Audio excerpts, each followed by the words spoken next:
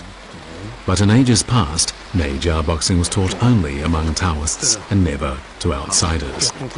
While this age-old rule imbued this boxing style with an air of mystery, it also meant it was little known to non-Taoists or anyone else outside of the mountain.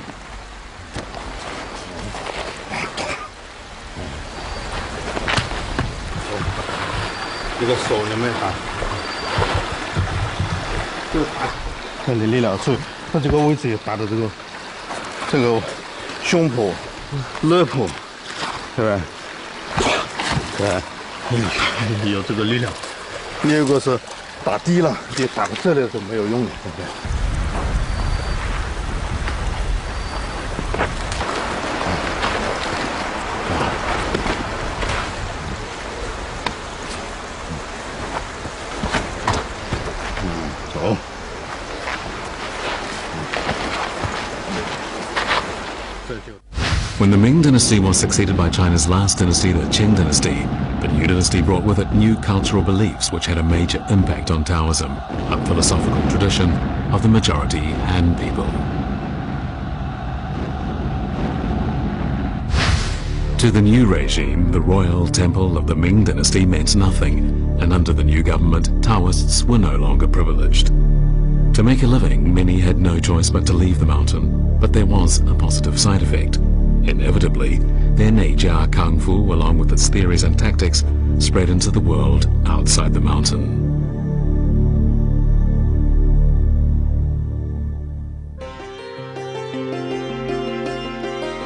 The three most famous schools, Taiji, Form and Will, and 8 trigram palm boxing, the three children of Neijia KungFu, were about to establish themselves in the world of Kung Fu. The great masters of these styles were yet to arise, and their stories were yet to be told. But in due course they would appear, and future generations would hear of them and learn of them. Neijia Kung Fu, one of the most famous styles,